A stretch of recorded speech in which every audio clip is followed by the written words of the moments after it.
आपण आपल्या पवित्र भक्तीला सुरुवात करूया। पिता आणि पुत्र आणि पवित्र आत्मा यांच्या नावे आमेन। आपल्या प्रभू येशू ख्रिस्ताची कृपा आणि परमेश्वराची प्रीती आणि पवित्र आत्म्याचा सहवास तुम्हाला लाभो आणि तुमच्या दयामती आम्हा भक्ताची तुझी माऊली आरोग्यदायिनी। हे सर्व समर्थ परमेश्वरा, विश्वाच्या निर्मात्या व प्रशासका, आम्ही तुझे मनापासून भक्ती करतो व आमच्या जीवनात तुझ्या दयेचे दर्शन आम्हाला नेहमी घडू दे। ही प्रार्थना आम्ही तुझ्या बरोबर पवित्र आत्म्याच्या ऐक्यात सर्व काळ जिवंत राहणारा व राज्य करणारा परमेश्वर तुझा पुत्र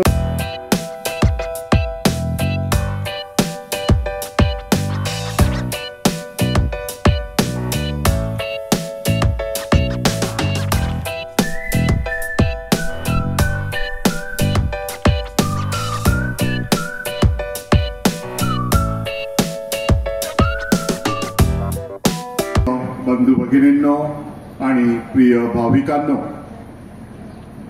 आजच्या वाचनांमधून आपणास खूप सुंदर असा संदेश देण्यात आलेला आहे। पहिलं वाचन मिकाच्या पुस्तकातून घेतलेलं आहे आणि तो संदेश काय सांगतो की आपल्या प्रजेची काळजी घेण्यासाठी परमेश्वर त्याच्या पुत्राला पाठवणार आहे आणि त्याच्या पाठीमागची पार्श्वभूमी अशी की जेव्हा इस्रायल मंडळी ही बंदीवासात होती। आता बंदीवासात असणं म्हणजे काय की जेव्हा माणूस एखाद्याचा गुलाम बनतो किंवा एखादा माणूस आपलं स्वातंत्र्य गमावून बसतो, त्या माणसाला माहित आहे की बंदीवास असणं म्हणजे काय। आणि ह्या बंदीवासातून लोकांना मुक्त करणं, त्यांच्या जीवनामध्ये आशा पल्लवित करणं, आणि म्हणून हा मिका संदेश त्यांना सांगतो की एक स्त्री एक कुमारिका प्रसावेल, ती एक पुत्र जगाला देईल आणि तो पुत्र सर्व प्रजेची काळजी घेईल। त्याचप्रमाणे दुसऱ्या वाचनामध्ये संत पाऊल आपणास आठवण करून देतो। काय आठवण करून देतो की जे नीतिमान आहेत त्यांना परमेश्वराने केव्हाच निवडलेले आहे। परमेश्वराने तुम्हाला आणि मला आपल्या सर्वांना निवडलेलं आहे, फक्त त्याच्या पाठीमाग त्याने एक पाचारण ठेवलेलं आहे। काय पाचारण आहे की प्रत्येकाने त्याच्या पुत्राच्या प्रतिमेप्रमाणे बनणं। आणि आपल्या सर्वांना ते आव्हान आहे आणि आमंत्रण आहे की आपण देवाचा पुत्र येशू ख्रिस्त याच्या प्रतिमेप्रमाणे बनणं। आणि शुभवर्तमान जे आपण ऐकलं, मत्तईचं शुभवर्तमान, भली मोठी येशू ख्रिस्ताची वंशावळ आपणास सांगण्यात आलेली आहे। अगदी अब्रामापासून तर योसेफापर्यंत या पाठीमागची पार्श्वभूमी काय आहे।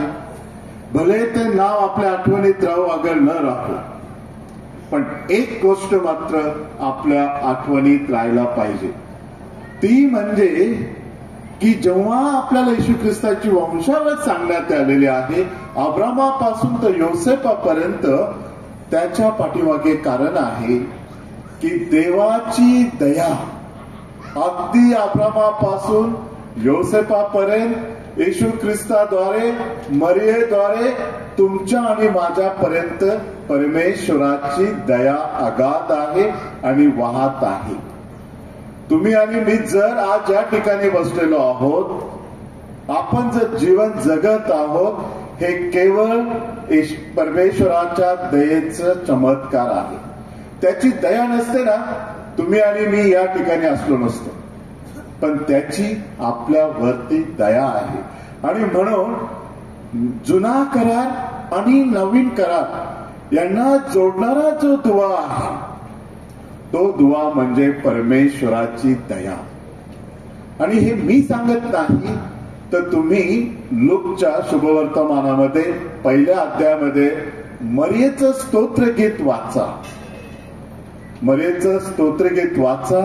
त्यातून तुम्हाला पवित्र मर्याद सांगते की त्याने, परमेश्वराने त्याची दया पिढ्याने पिढ्या दाखवलेली आहे. अगदी अब्रामापासून तर तुमच्या आणि माझ्यापर्यंत आणि येणाऱ्या पिढ्यापर्यंत त्याची दया असणार आहे. मर्यादच नव्हे तर पुढे जाऊन जकार्याचं स्तोत्रगीत वाचा. जकार्याच्या स्तोत्रगीतामध्ये सुद्धा जकार्या सांगतो की त्याने त्याची दया अब्रामापासून दाविदापर्यंत आणि आपल्या प्रत्येकापर्यंत दाखवलेली आहे. आणि म्हणून प्रिय बंधू भगिनींनो, जी देवाची दया आपणास दाखवलेली आहे, ज्या देवाच्या दयेचा तुम्ही आणि मी क्षणोक्षणी लाभ घेत आहे, तीच दया दुसऱ्यांना दाखवणं हे आपलं कर्तव्य आहे. आणि त्यासाठी परमेश्वर आपल्याला आमंत्रण देत आहे की तुमच्यावर दया झाली आहे ना, ती दया तुम्ही बँकेत ठेवल्यासारखी ठेवू नका. आपण काय करतो की स्वार्थापोटी जसे आपलं धन असेल, दौलत असेल, आपण ते सांभाळून ठेवतो, त्याला कोणाचा स्पर्श होऊ देत नाही. तसंच आपण देवाच्या दयेचा प्रयत्न करत असतो. देवाची दया भेटलेली आहे, तिचा लाभ तुम्हाला मिळालेला आहे, ते लोकांना दाखवा, लोकांपर्यंत पोहोचू द्या.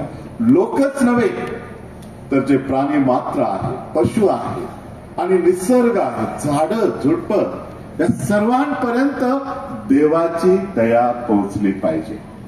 आता आपण आपल्या सणाकडे येऊया. पवित्र मरियेचा जन्मदिन आपण साजरा करत असतो. 8 सप्टेंबरला पवित्र मरियेचा जन्मदिन असतो. पण आपला धर्मग्राम जो शनिवार सर्वांना योग्य असेल, सर्वजण येऊन आपल्या मातेची आराधना करू शकतात, असा तो जन्मदिन, असा तो सण आपण काल साजरा केला आणि आज त्याची सांगता करत आहोत. आणि ही सांगता करत असताना आपण थोडस बघूया. आणि तुम्हाला जर उदाहरण दिलं तर तुम्ही बघा, आपल्याकडे जर कोणाचा वाढदिवस असेल, भावाचा वाढदिवस असेल, बहिणीचा असेल, लहान लेकरांचा असेल, एखाद्याची अॅनिव्हर्सरी असेल, रौप्य महोत्सव असेल, गोल्डन जुबली असेल, आपण काय करतो? आपण प्रत्येक जण काहीतरी भेट वस्तू देत असतो.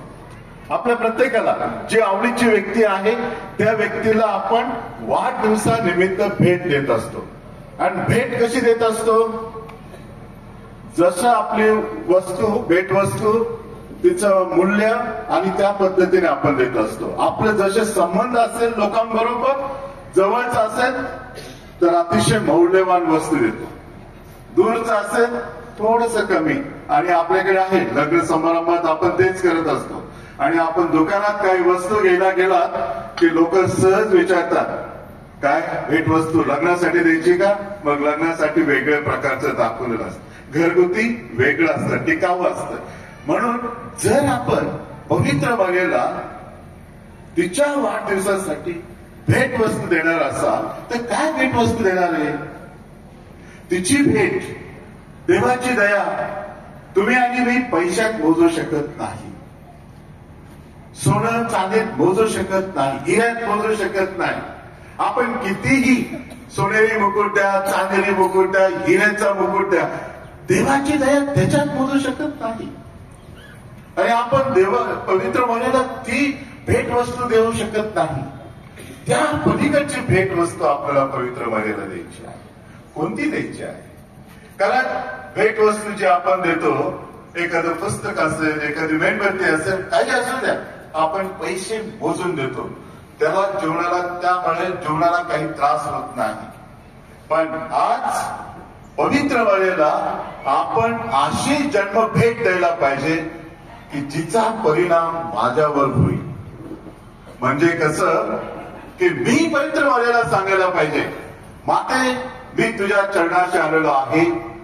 आजपासून मी तुला वचन देतो की मी माझ्या घरामध्ये शांती नांदू देईल. मी सांगू शकतो आणि तुम्ही सांगू शकता की मी आमच्या घरातील सर्व लोकांवरती मनापासून प्रेम करेल. दुसरं आपण सांगू शकतो की पवित्रपणे माझे तुला हे वचन आहे, माझे भेट तुला हे आहे की आजपासून माझ्या घरामध्ये विश्वास, श्रद्धा नांदेल. एकमेकावरची श्रद्धा नांदेल. एकमेकाला आम्ही सांभाळून घेऊ. प्रिय बंधू भगिनींनो, भेट वस्तू तुम्ही कधी आणू देऊ शकाल, पण त्याचा जीवनावरती परिणाम होणार नाही. परंतु जेव्हा तुम्ही तुमच्या अंतःकरणातून पवित्र मर्यादा सांगाल की माते आम्ही तुला अभिवचन देतो, आम्ही तुला वचन देतो की माझ्या जीवनात परिवर्तन घडेल आणि मी कुटुंबाची काळजी घेईल, सर्वांची काळजी घेईल. प्रिय बंधू भगिनींनो, आपला कुटुंबाचं जीवन कसं आहे, आपलं जीवन कसं आहे हे बघण्यासाठी आपण हे उत्सव साजरे करत असतो. मग अनेक उत्सव येत असतात. पवित्र मार्याचा जन्म उत्सव असेल, येशू ख्रिस्ताचा जन्म उत्सव असेल, अनेक सण आपण ख्रिस्त सभेमध्ये साजरे करत असतो आणि त्या सणातून आपल्याला परिवर्तनाचं दिशा दाखवत असतं प्रत्येक सण. परंतु या सणाकडे आपण कसं बघायचं? आता सगळ्यांचा आवडीचा एक हे आहे, वस्तू आहे, प्रत्येकाच्या आवडीची, माझ्या आवडीची आहे, तुमच्या आवडीची आहे. कोणती वस्तू आहे? आरसा. तुम्ही कोणीही सकाळी आरशात पाहिल्याशिवाय इकडे आलात का? प्रत्येकाने आरशात पाहिल्यानंतरच आपण इकडे आलेलो आहोत. आणि आपण आरशात पाहिल्यानंतर काय करतो? केस थोडेसे विंचरलेले असतील तर केस आपण लगेच व्यवस्थित करण्याचा प्रयत्न करतो. आपले कपडे जर व्यवस्थित नसेल तर ते आपण व्यवस्थित करण्याचा प्रयत्न करतो. यासाठी हा बदल टापटीपणा राहण्यासाठी आपल्याला कोणी सांगत नाही. आपण स्वतः आरशामध्ये बघतो आणि बदलण्याचा निर्णय स्वतः घेतो. तुम्हाला कोणी येऊन सांगत नाही. आणि मग तसंच आहे आपल्या जीवनात की आपण या ठिकाणी आल्यानंतर, प्रभू ख्रिस्त शरीर घेतल्यानंतर माझ्या जीवनात काही परिवर्तन होईल का नाही? मी बघायला पाहिजे ख्रिस्ता माझं जीवन कसं दिसतं. मी माझ्यामध्ये बदल घडवून आणायला पाहिजे. आता बदल घडवून आणायचा म्हणजे काय की कुणी सांगितलंच पाहिजे असं काही नाही. धर्मगुरूने, धर्मबंधूंनी, धर्मभगिनींनी किंवा इतरांनी किंवा घरातील करत्या धरत्या माणसांनी प्रत्येक वेळेस आपल्याला सांगणं गरजेचं नाही. आपल्याला समजतं, उमजतं आणि आपण आरशात आपलं जीवन प्रभू ख्रिस्तामध्ये बघितलं पाहिजे. आणि प्रभू ख्रिस्तामध्ये बघितल्यानंतर आजपासून जर मी कोणाला दुखवत असेल तर मी बदलेल ना. काय आपल्याला कोणाकडून नुसतं पासनं घ्यावं लागत नाही. स्वतःमध्ये बदल घडण्यासाठी तुम्हाला कुठे बँकेचं लोन, कर्ज काही घ्यावं लागत नाही. कोणाकडून काहीच उसनं घ्यायचं नाही. स्वतःमध्ये क्षमता आहे बदलण्याची. आणि म्हणून प्रिय बंधू भगिनींनो, आपण परमेश्वराचं ख्रिस्त शरीर आपल्याला जे भेटतं, आपल्याला जेव्हा मिसामध्ये आपण सहभाग घेतो तेव्हा आपलं परिवर्तन व्हायला पाहिजे. आपण बघायला पाहिजे आमच्या जीवनात काय होत आहे. मी हे का म्हणतो? आज जर आपण आपल्या जगात बघितलं आणि विशेष करून जग सोडू द्या, आपले कुटुंब बघा, आपला परिसर बघा आणि आपले नातेसंबंध बघा, यामधून तुम्हाला दिसून येईल की मला खरंच परिवर्तनाची गरज आहे का नाही. आणि मी सांगतो 99% लोकांना परिवर्तनाची आज गरज आहे. कारण मी काल अनेक 2-3 फादरांचे प्रवचन ऐकले. मी इथे बसलेलो होतो आणि प्रवचन ऐकताना बरेच जणांनी चिंता व्यक्त केली की जगामध्ये जे घडत आहे, स्त्री पुरुष हा जो भेद आहे किंवा विभागणी झालेली आहे, किंवा जे काही आपल्या देशात घडत आहे, मग कलकत्त्याचा असो किंवा बदलापूरचा विषय असो, अशा अनेक घटना आहेत की ज्या ठिकाणी स्त्रियांना कमी लेखलं जातं, ज्या ठिकाणी स्त्रियांचं शोषण केलं जातं अनेक दृष्टिकोनातून. आणि मग एक धर्मगुरू सांगत होते की मुलींना सांगण्यात येतं घरातून 6च्या आत किंवा 7च्या आत घरामध्ये यायला पाहिजे. आणि धर्मगुरू सांगत होते की मी म्हणेन की मी मुलांना सांगेन, आई वडिलांनी मुलांना सांगावं की तुम्ही बाहेर जाऊ नका. हे सर्व का घडतं? अनेक उदाहरणं आहेत. अनेक घटस्फोट का होतात?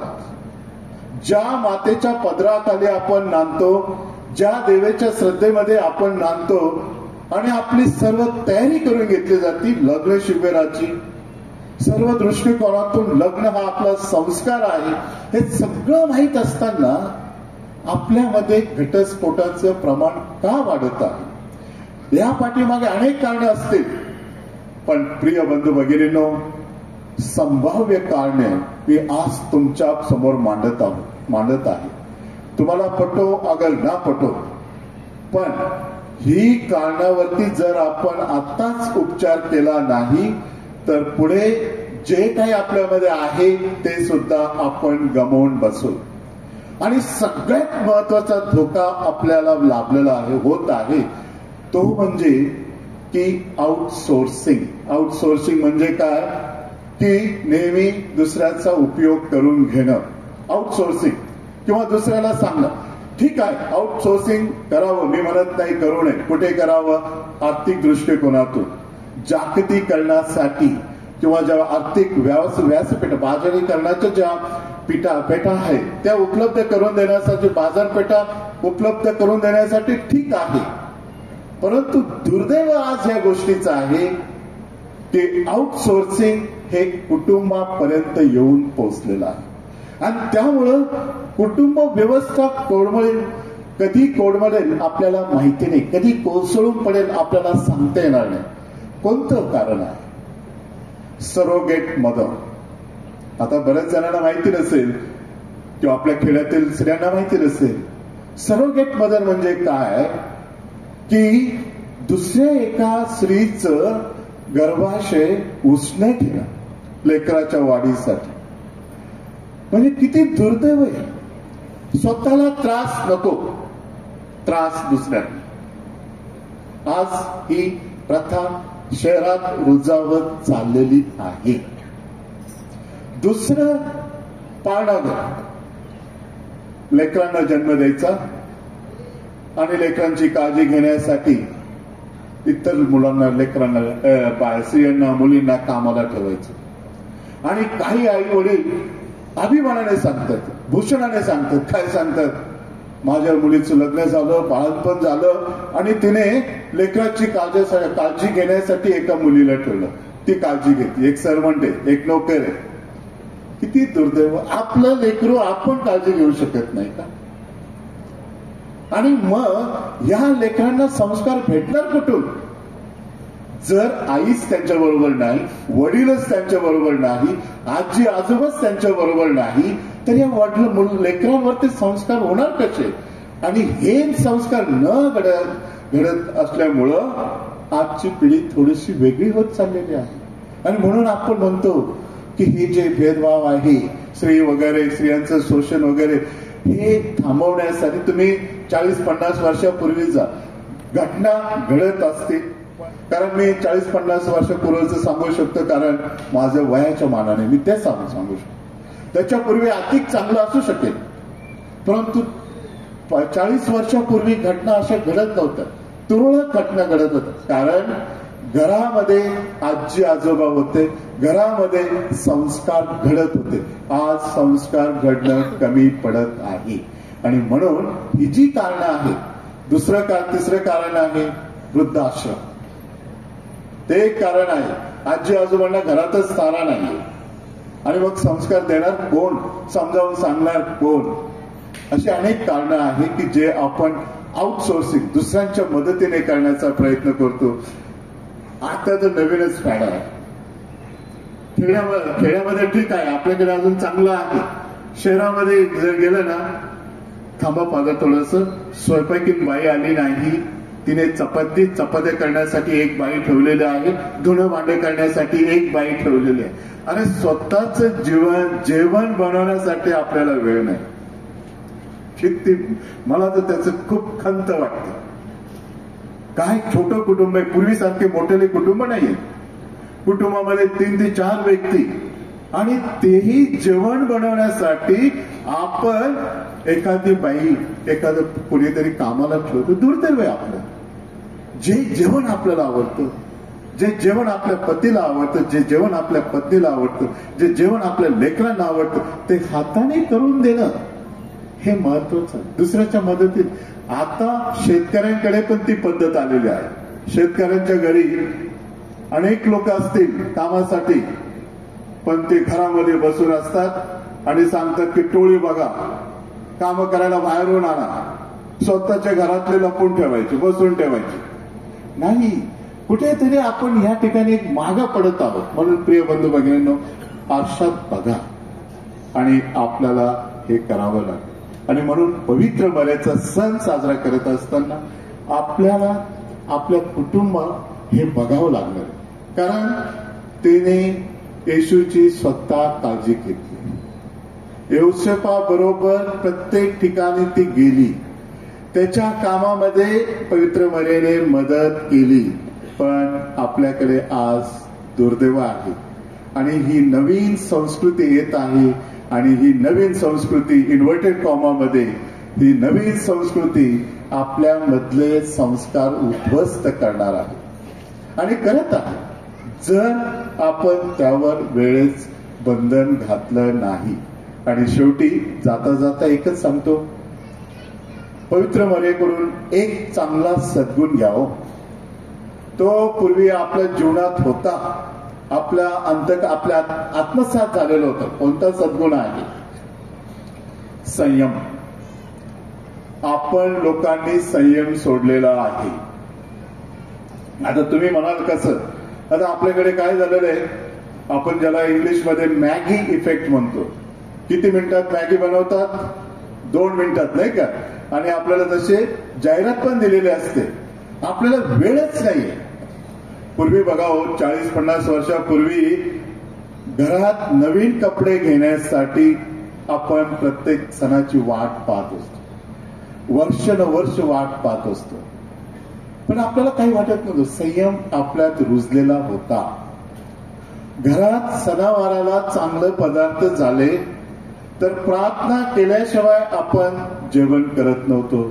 आपले इतर हिंदू बंधू भगिनी नैवेद्य दाखवल्याशिवाय स्वतः जेवण करत नव्हते. जेवणाचा सुगंध दरवळत असत घरामध्ये, पण तरीही आपण संयमाने थांबत होतो.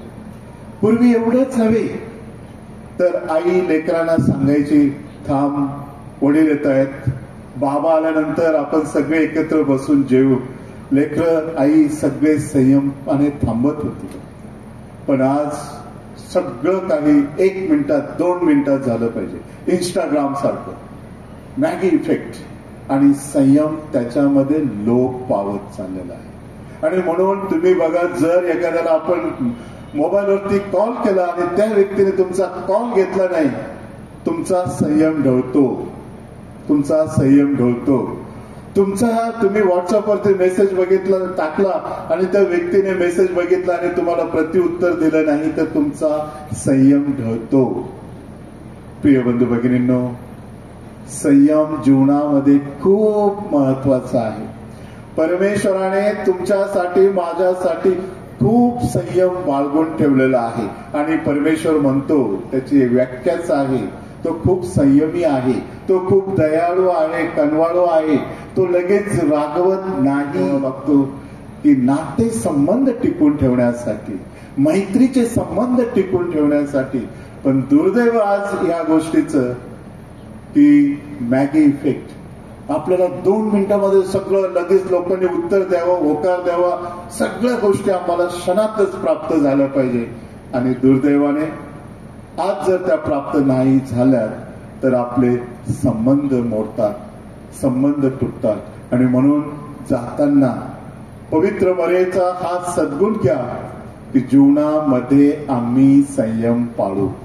आणि संयमाने जर घेतलं, समजूतदारपणा निश्चित तुमच्या घरात येईल. समजूतदारपणा घरात आला, तुमच्या घरामध्ये शांतता नांदेल. आणि शांतता आली की तुमचं घर, तुमचं कुटुंब सुखी आणि समाधानी होईल. आपण आता उभे राहूया.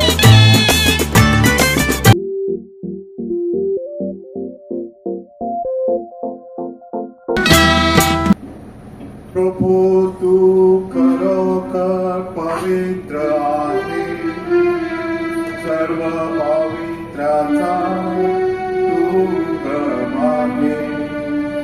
ही दाणे पवित्र करण्यासाठी तुझा पायांच्यावर येवो. ही दाणे आमच्यासाठी आमच्या प्रभू येशू ख्रिस्ताचे शरीर व रक्त बनो.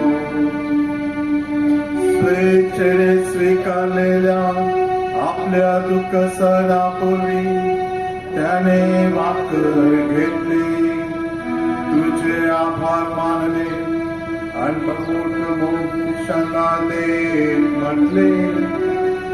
तुम्ही सर्वजण खा, हे माझे शरीर आहे, हे तुमच्यासाठी अर्पिले जाईल.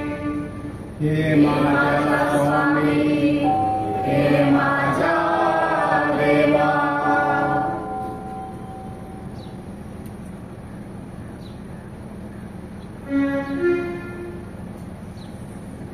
भोजन झाल्यानंतर त्याने प्याला घेतला, पुन्हा तुझे आभार मानले व तो प्याला आपल्या शिष्यांना देत म्हटले. तुम्ही सर्वजण हा घ्या व यामधून प्या, हा माझ्या रक्ताचा प्याला आहे, नव्या व शाश्वत कराराचे हित आहे. हे तुमच्या व सर्व मानव जातीच्या पापक्षमेसाठी सांडण्यात येईल. हे माझ्या आठवणीसाठी करा. हे माझ्या स्वामी, हे माझ्या देवा.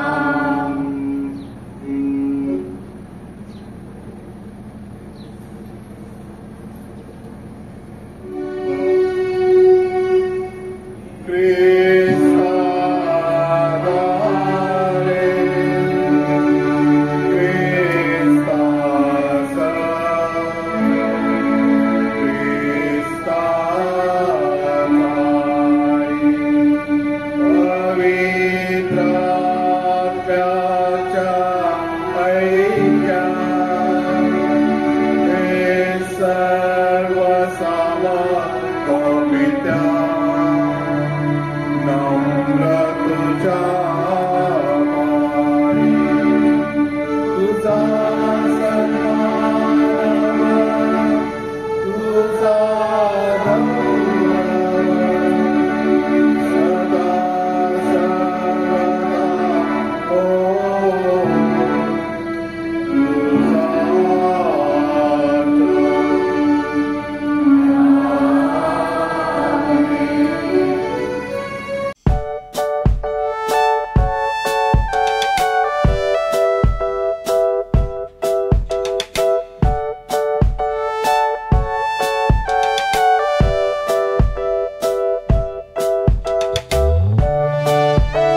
जगाची पापे दूर करणारे हे परमेश्वराचे कोकरूपा या कोकराच्या भोजनास बोलवण्यात आलेले धन्य हे प्रभू तू माझ्या हाताखाली हवी अशी माझी योग्यता नाही, परंतु एक शब्द मात्र बोल म्हणजे माझा आत्मा बरा होईल.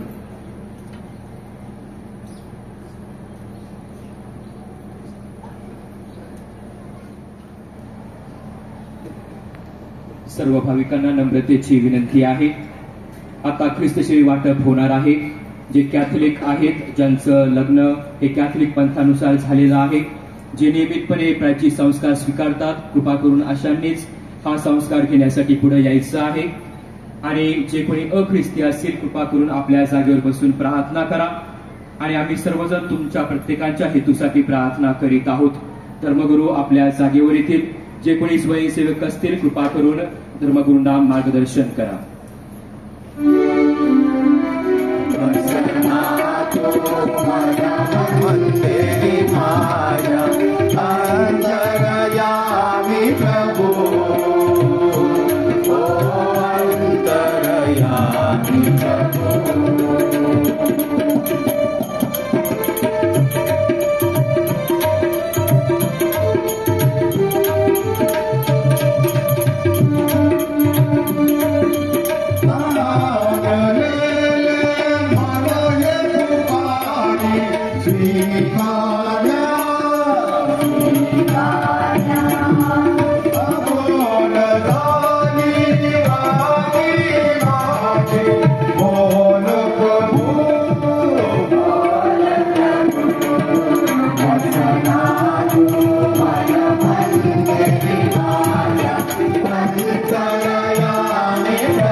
हे प्रभू, पवित्र ख्रिस्त बलिदानाद्वारे नवजीवन प्राप्त झालेल्या ख्रिस्त सभेला कुमारी मरेच्या जन्मदिनी आनंदाचे वरदान दे.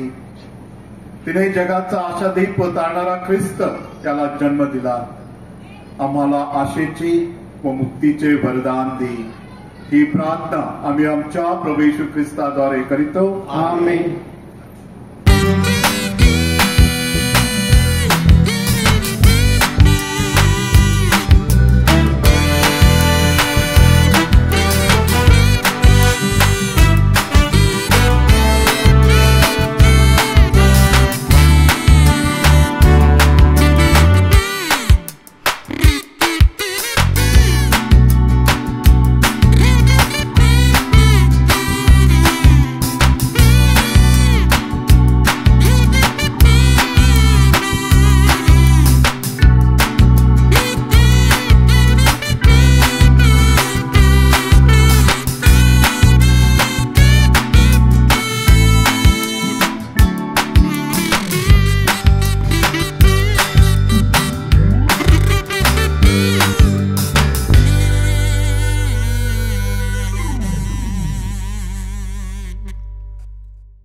अजय थोरात सरांनी खूप सुंदरपणे सांगितलं की या यात्रेचं नियोजन एक वैशिष्ट्यपूर्ण ठरलेलं आहे आणि या वैशिष्ट्यपूर्ण नियोजनामध्ये फादर डॉमिनिक, फादर फ्रान्सिस आणि फादर संतान यांचं खूप मोलाचं योगदान आहे. अर्थात त्यांना पवित्र मरिया मातेचा आशीर्वाद आहे आणि तुमच्या सर्वांचं सहकार्य असल्यामुळं मी त्या तिन्ही फादरांचे मनापासून अभिनंदन करतो आणि आपल्या सर्वांचे धन्यवाद मानतो. प्रभू तुम्हा बरोबर असो. आपली मान खाली वाकवा आणि देवाच्या आशीर्वादासाठी प्रार्थना करा. धन्य कुमारी मरियेपासून जन्मलेल्या परमेश्वराच्या पुत्राने मानव जातीचा उद्धार केला. आपल्या कृपादानाने तो तुम्हाला परिपूर्ण करो. आमेन. मरियाद्वारे तुम्हाला जीवनदाता प्राप्त झाला. त्याच्या प्रेमदायी कृपाछत्राचा तुम्हाला आनंदमय अनुभव येवो. आमेन. तुम्ही मरियेच्या सणात आनंदाने सहभागी होण्यासाठी आला आहात. पवित्र आत्म्याच्या आनंददायी कृपादानाने व सर्वकालिक राज्याच्या वरदानाने तुमची हृदय भरून जावोत. आमेन. आणि सर्व समर्थ परमेश्वर पिता आणि पुत्र आणि पवित्र आत्मा आपला सर्वांचा आशीर्वाद देवो. आमेन. जा ख्रिस्ताच्या शांतीत आपणास पाठवण्यात येईल.